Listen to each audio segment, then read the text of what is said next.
So today our performers are bringing together poetry and music. And someone once asked me, why are we showing, doing poetry at a music hall, a music venue?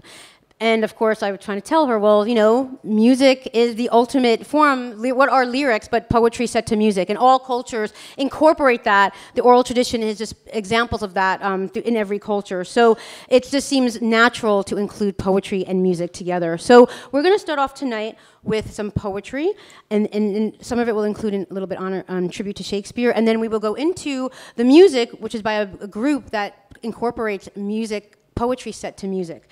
And the one last theme we have to mention today, the Bronx Music Heritage Center always, when we have women in jazz concerts here, we give tribute, we have it as part of our Maxine Sullivan Women in Jazz series. Maxine Sullivan was a jazz vocalist. Some of you may know. She came to New York City around 1937. She was from the Pittsburgh area. She settled in 1957 here in the Bronx. Her house is still over on Ritter Avenue, if you get a chance to go over there. And when she came here, she kind of retired from the jazz scene. She had made many great hits. And she retired from the jazz scene in 1957, settled down with her family, and sort of got really engaged in the civic life of the neighborhood. She would invite kids into her home and teach them poetry. She would get involved in all the civic organizations. Her and her husband started a boarding house for jazz musicians called the House That Jazz Built. So since Maxine Sullivan was just an important person in jazz, as well as the civic life of the community, we do this Maxine Sullivan Women in Jazz series in honor of women in jazz all over. So, without further ado, let me introduce to you our first performer for tonight. We have with us someone who is a singer, an actress, and a poet, spoken word artist. She's performed at different places like the New York Poets Cafe, NYU Queens College, been involved in poetry slams. She is also an actor, has been on Broadway, and is currently enrolled at the Stellar Adler Studio of Acting. And she's also part of the poetry collective Project X. So please welcome to the stage Rebecca Rivera. Wow, I have to break the ice. That's a tough job.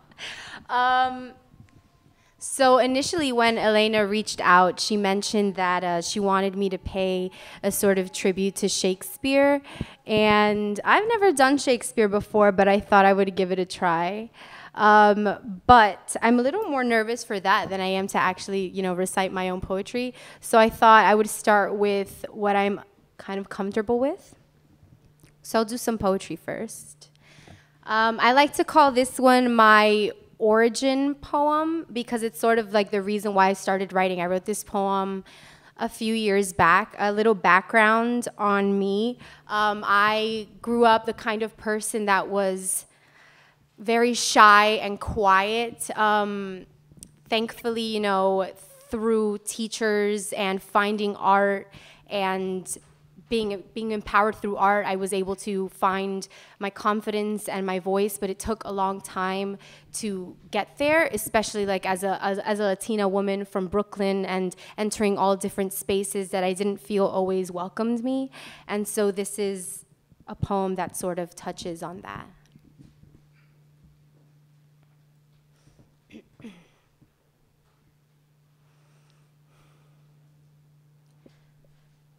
I am always writing the same poem.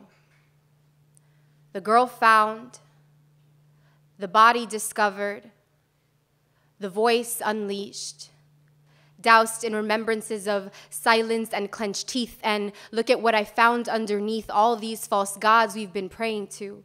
Traces of a history no one ever thought worth teaching. Knowledge is too powerful a thing, so take the girl and her body, make it something unattainable, something she can never own, something that's never really hers to keep. Take her voice, place her tongue in a cookie jar. Tell her too many sweets will spoil her appetite. She can have some after dinner, then purposely forget to serve her dinner. Lock her in a tower, paint all the walls white, make all the voices men, something she can never really relate to. Crown her the queen of a sleepy capital, with a people always too tired to hear her scream. Repeat the process day after day, week after week, century after century. Call it existing, even though it feels like dying. Blame it on her city, even though sometimes it feels like her own hands wrapped around her own throat. And is this what it feels like to live to be given a mouthful of razor blades and have to learn how not to swallow, to only see your reflection through a fun house of mirrors, to only know your name through the mouths of other people, but who can you trust with a name that isn't theirs? And can you feel me? Being washed away from history, being drowned in the river of my own country, can you see me? Changing into something dangerous, something always afraid of its own body. I am a girl plagued with the task of overcoming lifetimes of self-hate, generations of stolen victories, an entire existence of not existing, and an undying need to reclaim it. So I am always writing the same poem. The girl found, the body discovered, the voice unleashed. Thank you.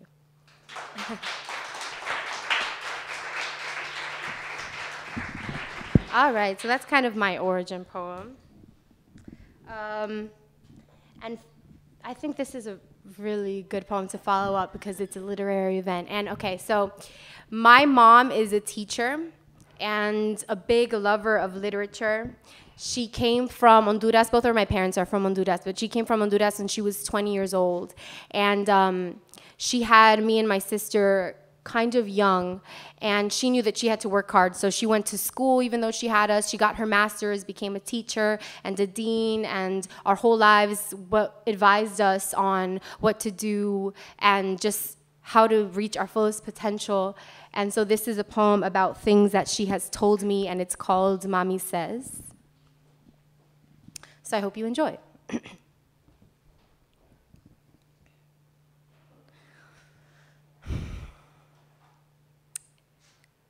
Mommy says college is important. She says beauty fades, men leave, an entire country slip through your teenage fingers, but no one can take a college degree from you. A degree is with you always, is a shield to any mocking of the way English sits inside a mouth. Mommy says I may have an accent, but I graduated summa cum laude, took charge in all of my group-related coursework. Even if they did not want me in the group, I didn't care. I had daughters to feed. Mommy said never to rely on anyone, on any man. She said your grandfather drank until the liquor burned a hole in his throat, then in everything else. But I didn't focus on what I couldn't control and read my books instead. You know, I was going to be a lawyer. Can you imagine me, a lawyer? I had only a year left, but then even the trees began to smell of whiskey. So your mamita moved to the States. And it was hard for me not to follow the only other person I buried my heart in. The first 3 years were the hardest. I worked as a waitress and cried every day. You know, they tell you about the cold, but never about the people. I didn't know any of my neighbors' names. I smiled to no one in particular. I missed Yadira, Yvonne, and Javier, pero ¿qué puedes hacer? You either adjust or never stop crying. And I did. Adjust, I mean. Graduated college with you attached to my hip. Became a teacher and a dean. Gave you my love for words. You know that's where you get it from, right? I can recite Gabriel Garcia Marquez by heart. I teach The House on Mango Street to all my students. You know that line about the ghosts and how they do not ache so much? Sometimes I think Sandra Cisneros was writing about me. And I mean, she could have been. After all, we share the same first name. But I think she has your heart, your affinity for dreams, your lips and all their learned defiance, and that's fine. As long as you get to where you're going. As long as you don't get too malcriada. As long as you call me when you get there and give me a kiss before you leave. Thank you.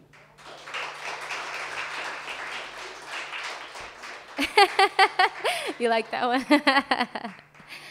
Yeah, my parents play a big role in my poetry. I find it's a really good medium to dissect it all. And they don't really spend much time dwelling on the past. You know, they have their own reasons, but it kind of gives me a way to navigate stories told and untold. All right, what should I do next? Why don't we do the Shakespeare?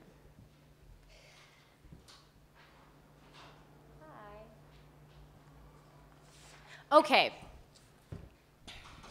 So like I said, I've never done Shakespeare before, but I've done British accents in my room since I was like 10.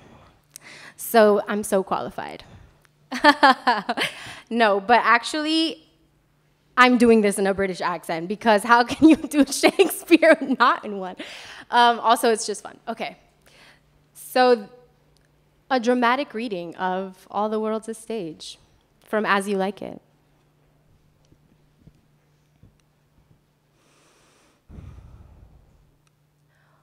All the world's a stage, and all the men and women merely players. They have their exits and their entrances, and one man in his time plays many parts, his acts being 7 ages.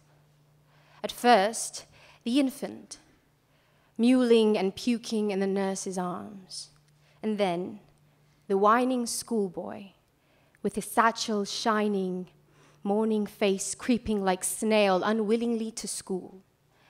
And then the lover, sighing like a furnace, with a woeful ballad made to his mistress' eyebrow. Then a soldier, full of strange oaths, beaded like the pard, jealous in honor, sudden and quick in quarrel, seeking the bubble reputation, even in the cannon's mouth. And then the justice, in fair round belly, with good capon lined, with eyes severe and beard of formal cut, full of wise soul and modern instances, and so he plays his part.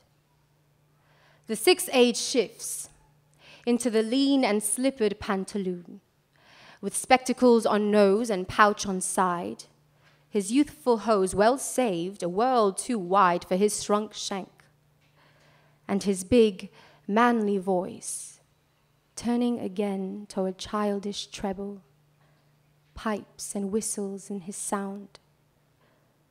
And last scene of all, that ends this strange, eventful history, is second childness and oblivion, sun's teeth, sun's eyes, sun's taste, sun's everything. Thank you. I watch a lot of Game of Thrones. I have like an obsession with accents and like dialects. It's so much fun because have you ever heard that like when you speak in different languages, your personality kind of changes? Like you might have different personalities when you're speaking in Spanish than when you're speaking in English. And I find that really happens with accents. So whenever I act, I love to do that because I kind of let go of, myself and like my own, tendencies, and I can sort of embody somebody else easier. Yeah, fun fact, okay. All right. I'm going to do this poem. All right, so I don't know how to. All right, Latino history. I found that as I got older, I felt more and more invisible. Even though I just didn't see our people. I didn't see Latinos in the spaces that I wanted to be. I want to be an actress. There's not many Latinos. I think it's getting a little bit better, but growing up, that really played a huge role on me. If I didn't see myself there, if we don't see ourselves reflected, how can we even imagine those possibilities? And so I went on a search. I'm obsessed with anything just that helps me learn more about my culture. So interviews, documentaries, podcasts, art. I love it, and I went digging, and I found an entire documentary series on Latino history, and it was like 6 episodes long. They were an hour each, and the more that I learned about it, you know, there's that initial anger because I thought, why didn't I learn about this in school? Why do I feel like my history was kept from me? Why did I have to go digging for this? You know, maybe had I read about this, maybe had everybody read about this, they would have a more accurate depiction of who we are, you know, and it's not just Latinos, it's everyone, it's all people of color, right? So that inspired this poem.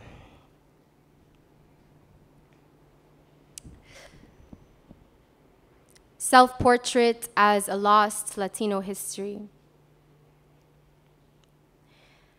I leave my home and call it an exodus. Historically, I have always been in a state of migration, constant, to allow my feet enough time to negotiate my existence with the earth. I think if I plant myself in enough cities, I cannot be washed out of them all. I think if I coat enough tongues with my Spanish, this country will call me back home. To die before this has been granted would be to succumb to a history of dying nameless, like Juan Seguin, once proud Tejano, who after fighting alongside fresh-faced Anglos and leading them to victory in what is now known as the Alamo, was then chased out of Mexico, now America, and died a stranger to his own land, died unsung and forgotten. And I cannot be a mirror to that kind of unnoble fate, to be told I do not belong where I have been firmly planted. I want to have endless roots, gripping the earth, something to trace a lineage with. I want to be able to swallow enough water to soak you up or wash you out before your English thinks itself brave enough to whitewash me out of every history textbook, Rebecca. The fact that I know my own name is its own revolution. But it is not enough. Say Juan Seguin, 1836, hero of the Alamo. Say Octaviano Larrazolo, 1928, the first Latino elected to the U.S. Senate. Say Insing Manuel Gonzalez, 1941, pilot and one of the first American casualties at the attack on Pearl Harbor. Say 500,000 Latinos fighting in World War I, and then coming back home to a country with no Mexican signs hanging in front of their restaurant doors. Say us fighting anyway. Say us thriving anyway. Say we have always been here, calling this home, calling this resistance, writing ourselves back into the narrative, giving our children a history they will not have to rip themselves open to find, showing them we have always been here, screaming, we have always been here. We have always been here. We have always been here. We have always been here. Thank you. Water. All right. And it's a process, right? Because it doesn't stop at just watching a documentary. But I find it's an enjoyable process, learning new things. Okay, I'm going to do one last poem for you guys. So this one is based on a song. So I work in Greenpoint in a very white area, and my coworkers are like, you know, mixed, but a lot of them are Latino, like the cooks and the people who clean and everything, they're all Latino. So, you know, usually you have the set music that you're supposed to play at a restaurant. So all day we'll be playing like indie pop and, you know, the 80s, which I love. But then at night when everybody leaves, and I'm usually like still there till the end, I like to put on Spanish music. So we all have something to relate to. And I noticed that a lot of the time when I put that on, you know, the mood changes, it picks up, and everybody starts singing, and they're cleaning, and they're dancing, bachata, and like, it's so much fun, and it's just so beautiful, and it's my coworkers of all ages and, you know, cultures, but we still find this common ground. We still find a song, a gateway to a memory, and it feels really unifying. So I wrote this poem about the song. It's called Medicina de Amor.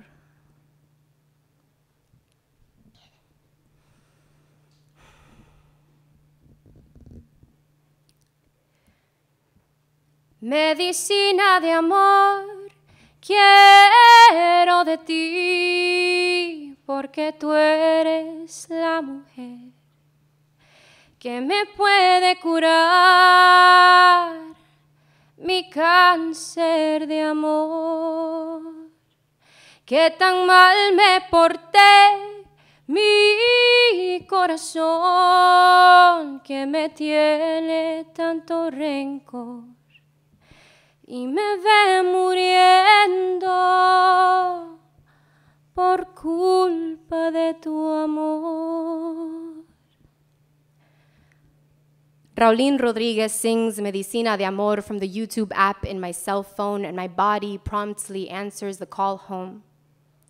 Tries to recall the feeling you get when you were 8 and 10 and 12 years old, and every face that's ever meant safety is taking 2 steps to the right beat, 2 steps to the left beat. And even though your family is Honduran and not Dominican, you recognize the sound of Latin joy in any song in any way. The swing of hips has only ever meant we survived long enough to turn our joy into music, our music back into joy, no matter what island or country sky we slept beneath. Raulín Rodriguez sings Medicina de Amor, medicine for love. He's asking for a cure for his lovesick heart, and I, now 23 years old, still swing my hips 2 steps to the right beat, 2 steps to the left beat, and think this the cure. Play his song at the end of every workday, once all the other servers and managers have gone home, so my remaining Latino coworkers and I can remember a piece of ours, and we can all meet our tios and tias in the kitchen, no matter what island or country sky they still sleep beneath. And in the middle of the song, Carlos, who's from the same city as my father, laughs, cleans to the rhythm of guitar so lightly he almost floats across the floor, while Willie, who is Puerto Rican, watches for only a moment before he joins in on the ceremony, and soon we are all a parade of rising hands, all throwing our heads back, lifting our faces towards the moon, calling for a medicine for love, calling for love. As our voices rise above us like ghosts and dance to the sound of conjured memories, ours and not ours, we sing Medicina de Amor, and every drop of Latin blood spilled onto an undeserving earth rushes back into its body. We sing Medicina de Amor, and every ocean in between here and home forgets itself. We sing Medicina de Amor, and all our primos and primas and abuelos and abuelas gather in one room, offer to hold our heaviness for the night. Give us our happiness next to plates of pernil and arroz con gandules instead. Give us a medicine for love. Give us love. Grant us permission to be children for as long as our feet can hold the beat. And we do. And we sing. Thank you, everyone.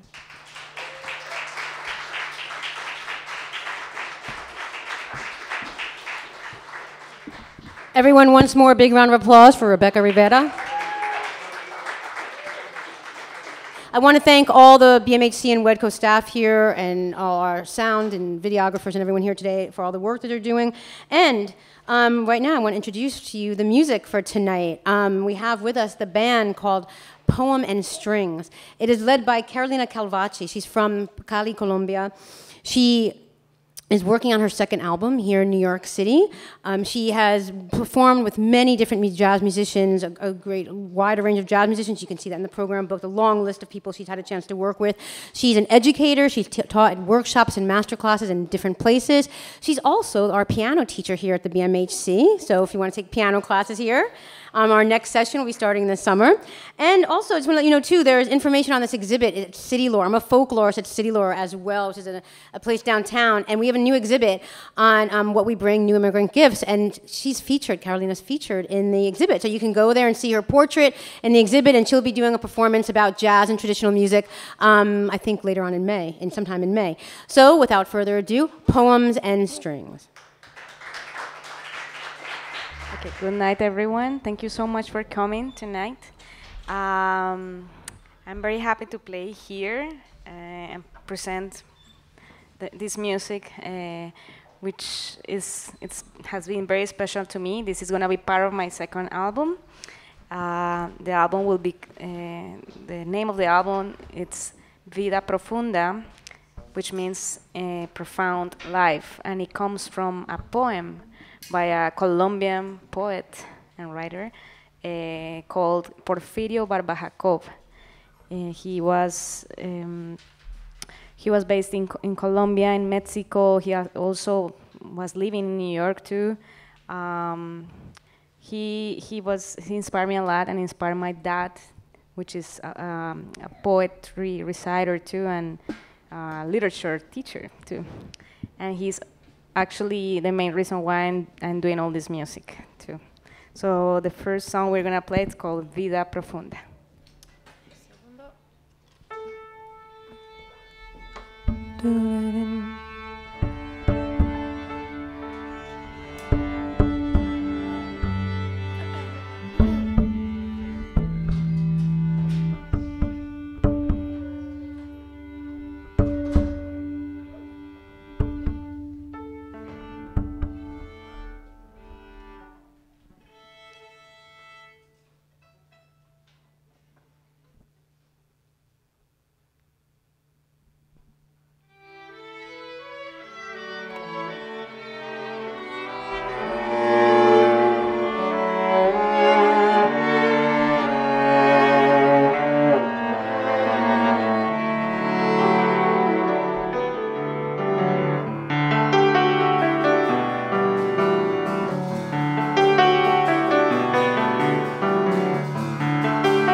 Que somos tan móviles, hay días que somos como las redes brisas al viento y al azar.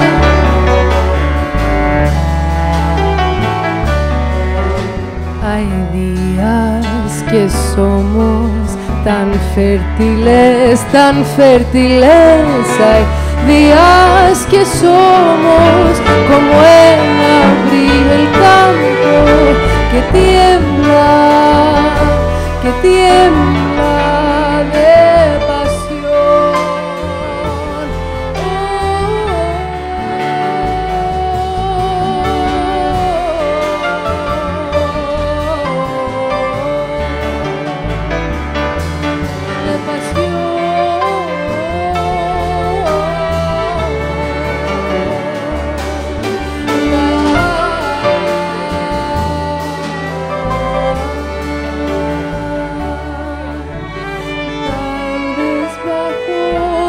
Cielo, la gloria nos sonríe.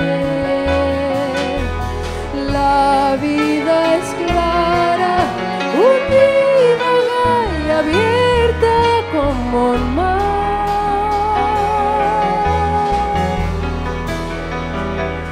como un mar. Ay, ay, ay. Hay días en que somos tan sórdidos como en la entraña oscura de oscuro perdenal.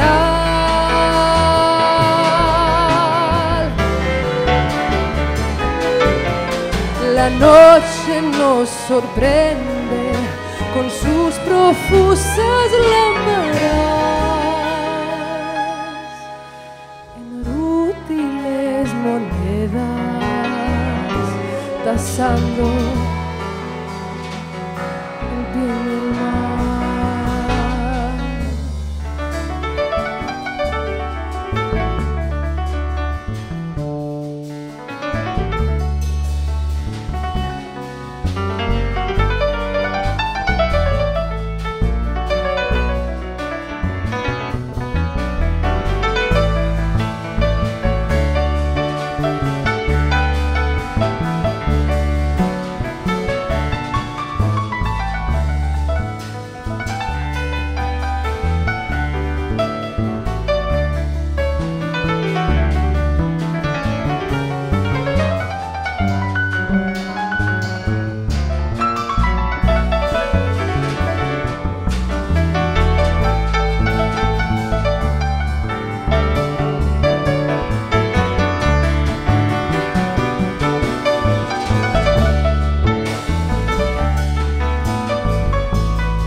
cielo la gloria nos sonríe.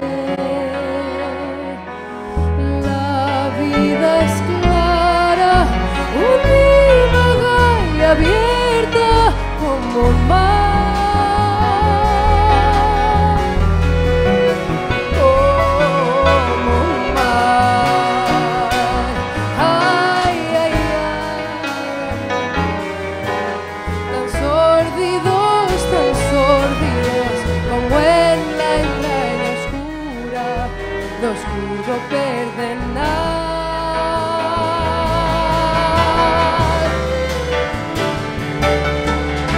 La noche nos sorprenden con sus profusas lámparas, inútiles monedas, tasando el bien y el mal.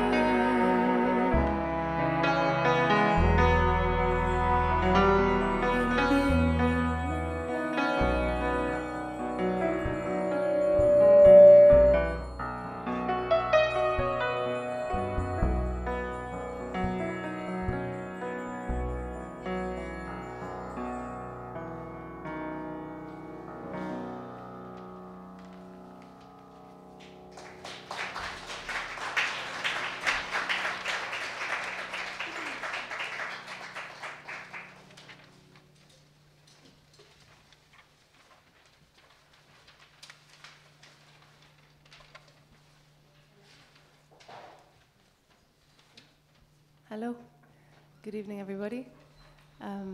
This next song is called Let Me Come With You, which is a composition by Carolina Calvache here, inspired and using the words of a poem written by Yanis Ritsos, who's Greek, wonderful poet from the land I come from. So it's a pleasure to sing it. I hope you enjoy it.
Without sound, people sat here who dream great dreams and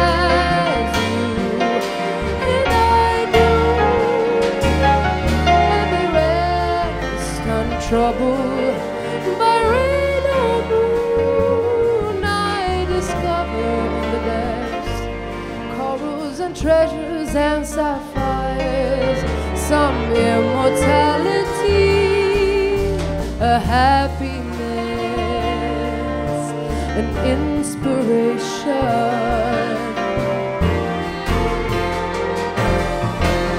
Let me come with you. The room grows dark.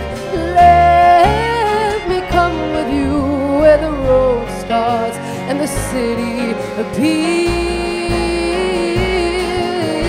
Let me come with you. The room grows dark. Let me come with you where the road starts.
The next song is called Childhood Retreat, and it's written by a poet from the US called Robert Duncan.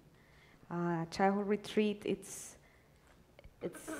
talks about, it really touched me when I read it, because it talks about all those thoughts that we have when we have kids, and then we, you know, the more that we grow up, and then we kind of feel the same, and those feelings that we felt when we were kids just develop into something new when we grow older.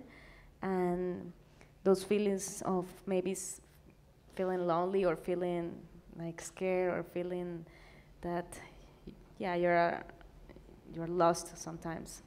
And I felt I really wanted to put music to this poem. So Childhood Retreat by Robert Duncan.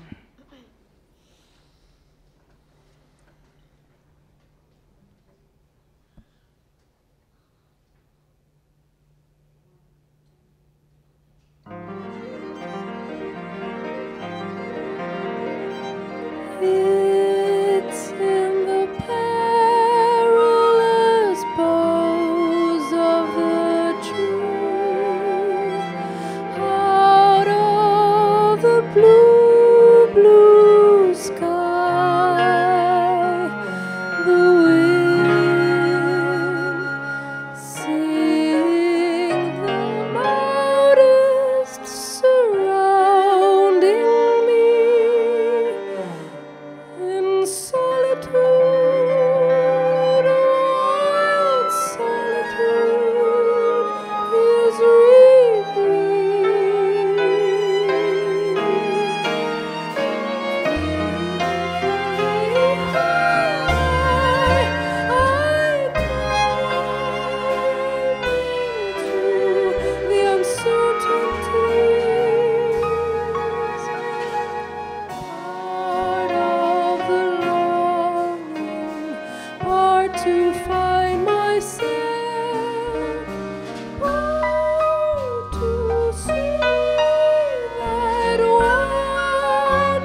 That was hope.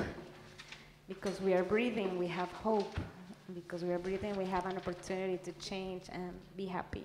We want. Esperanza. The next song is called Sin Despido. And it's a note, a song that I wrote. There was like in Colombia a year ago, there was an accident.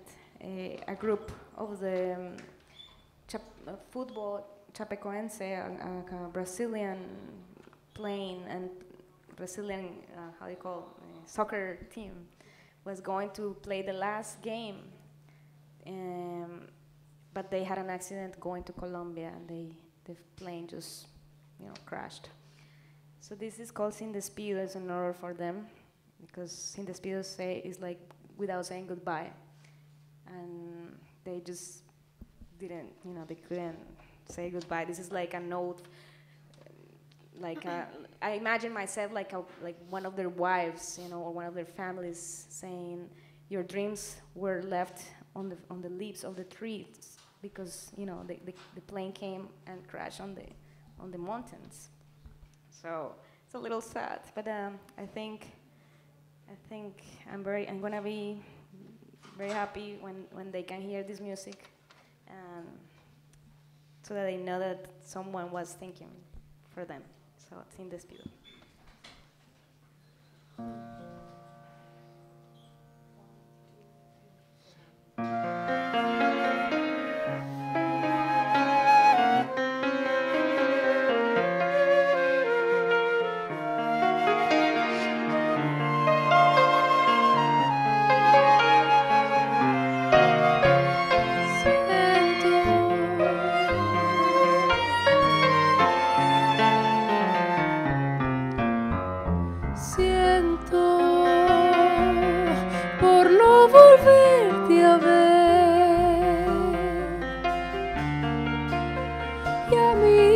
Brazos esperan, llanto de dolor, y al perder su sonrisa corre el viento y se apaga tu voz. Pero solo tú sabes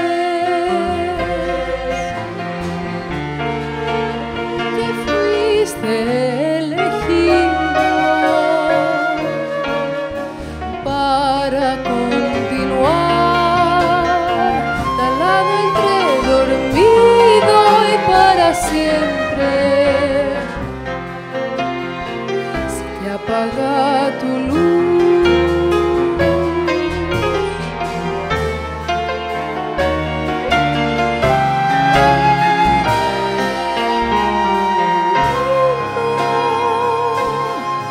Ya lo sabes, ¿dónde ha quedado tus sueños colgados entre hojas que siempre el viento del aire de la noche? Él era único testigo que cuando se había ido hacia el cielo y sin despido,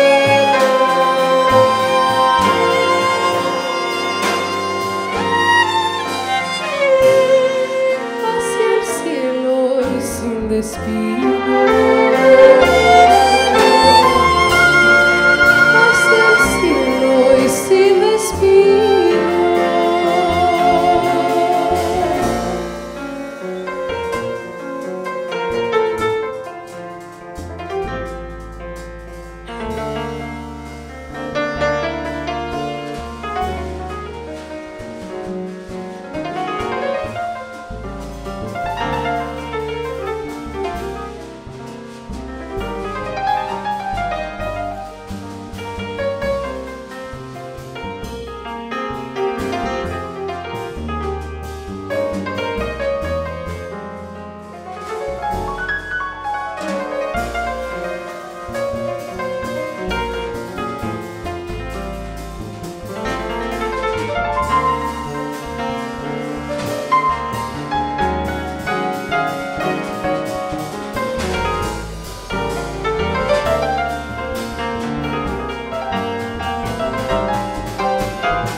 Ya lo sabes,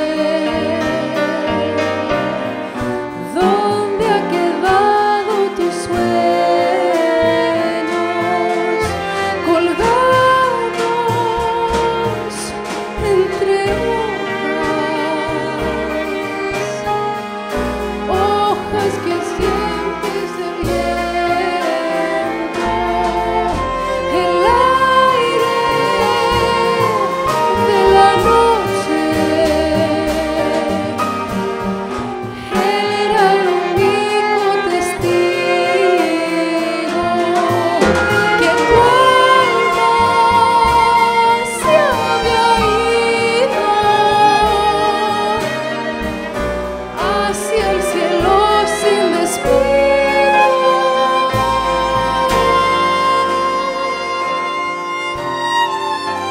hacia el cielo y sin despido, hacia el cielo y sin despido, hacia el cielo y sin despido.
sin saber vuelo, vuelo y vuelo, sin saber vuelo, vuelo y vuelo, con el silbido del viento vuelo y no vuelo, pero canto, canto.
Okay, we have two more songs. One of the songs, the next song, I wrote it a month after Gabriel Garcia died. It was actually in this month, 3 years ago. Have you read any of the short stories by Gabriel Garcia Marquez? Yeah?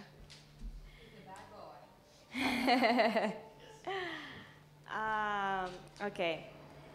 This one is El rastro de tu sangre en la nieve, and it translates in English, the trail of your blood in the snow. Have you read it?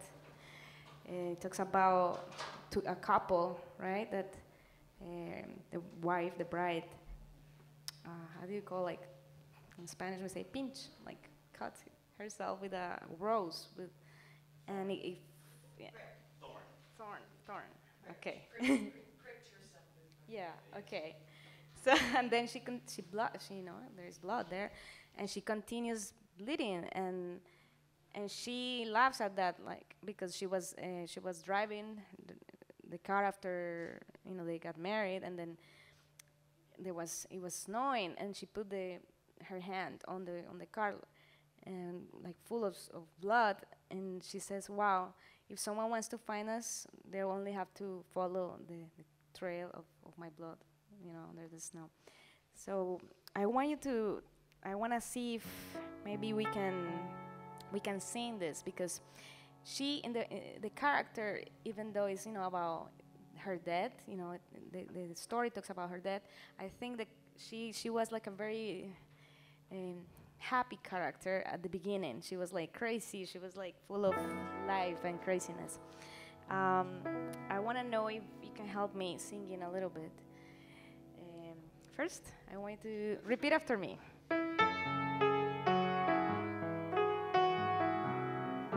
Si alguien nos quiere encontrar.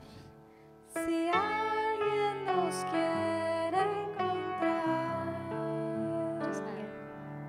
Si alguien nos quiere encontrar. Okay. Será muy fácil. So that's the next part. Si alguien nos quiere encontrar, será muy fácil. Será muy fácil. Será muy fácil. Very good. 1, 2, 3. Si alguien nos quiere encontrar, será muy fácil. 1, 2, 3. Si alguien nos quiere encontrar, será muy fácil. Very good. And then she will sing the rest. Okay? So she will tell you when to sing. Yeah, I'll So this is the song.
from this side, I couldn't really hear you guys, but you have one more chance.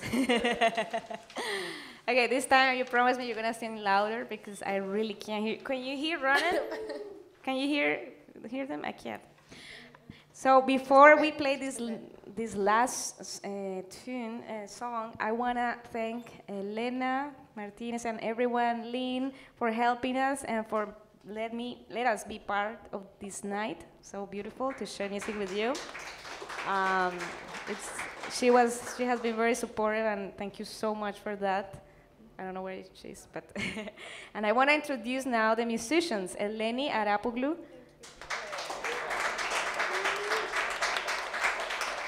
Brian Sanders on the cello, Tina Clara on the viola, Leonor Falcón on the violin, Tomoko Omura, Dan Martinez, Ronen Itzik on drums, Alejandro Aviles and all the flutes and saxophone. Okay, so I want you to sing, this time is your last chance. I want you to sing this line with me, but really. So, repeat that, just that. Now.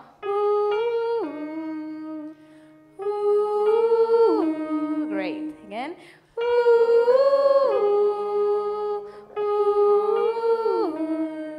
Great. So just wait until I cue you and you can sing that line, okay? This is Swarnabhumi or Piano Lab. I did this song when I was in a piano lab in India, so that's why it has so many names. I hope you like it.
Alejandro Aviles, Eleni Arapoglou, Brian Sanders, thank you so much. Thank you, Elena, for letting us be part of this night. Everyone, one more big round of applause, un aplauso por Carolina Calvache y Poems and Strings.